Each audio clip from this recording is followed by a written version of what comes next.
broken June tune, cuckoo, cuck, while a busy kingfisher crossed from the mill stream to the brook which ran on the other side of the meadow. Everything else was a sort of thick, sleepy stillness, smelling of meadow sweet and dry grass. Their play went beautifully. Dan remembered all his parts, Puck, Bottom, and the three fairies, and Una never forgot a word of Titania, not even the difficult piece where she tells the fairies how to feed Bottom with apricots, ripe figs, and dewberries, and all the lines end in e's. They were so pleased that they acted it 3 times over from beginning to end before they sat down in the unthistly centre of the ring to eat eggs and Bath Olivers. This was when they heard a whistle among the alders on the bank, and they jumped. The bushes parted. In the very spot where Dan had stood as Puck, they saw a small, brown, broad-shouldered, pointy-eared person with a snub nose, slanting blue eyes, and a grin that ran right across his freckled face.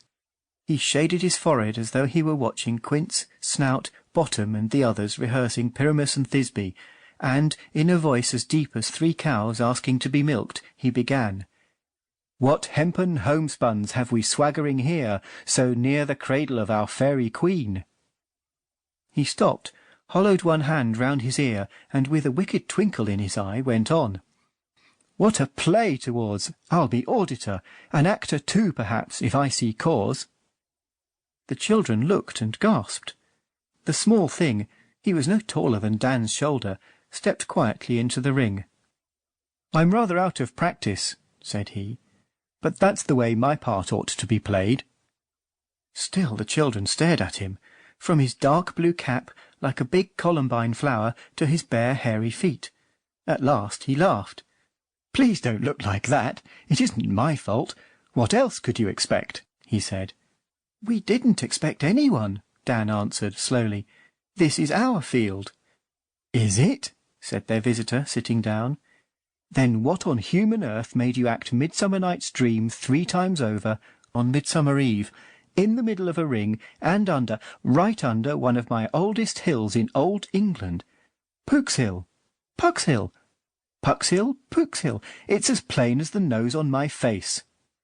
He pointed to the bare fern-covered slope of Pook's Hill that runs up from the far side of the mill stream to a dark wood.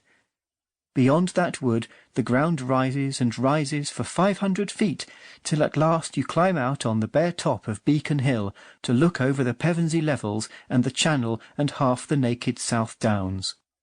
"By oak, ash, and thorn," he cried, still laughing, "if this had happened a few 100 years ago, you'd have had all the people of the hills out like bees in June." "We didn't know it was wrong," said Dan. "Wrong?" The little fellow shook with laughter.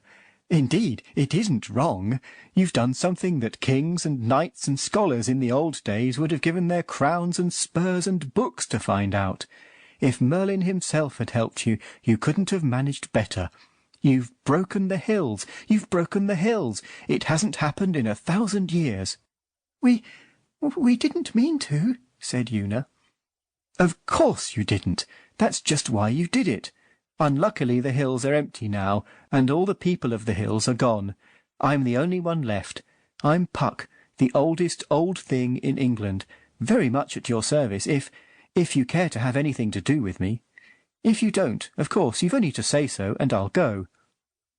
He looked at the children, and the children looked at him for quite half a minute.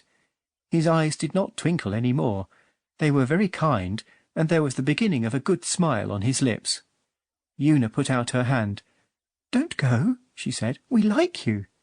"Have a Bath Oliver," said Dan, and he passed over the squashy envelope with the eggs. "By oak, ash, and thorn," cried Puck, taking off his blue cap. "I like you too. Sprinkle a little salt on the biscuit, Dan, and I'll eat it with you. That'll show you the sort of person I am. Some of us," he went on, with his mouth full, "couldn't abide salt, or horseshoes over a door, or mountain ash berries, or running water, or cold iron, or the sound of church bells. But I'm Puck." He brushed the crumbs carefully from his doublet and shook hands. "We always said, Dan and I," Una stammered, that if it ever happened we'd know exactly what to do, but now it all seems different somehow." "She means meeting a fairy," said Dan. "I never believed in them, not after I was 6, anyhow."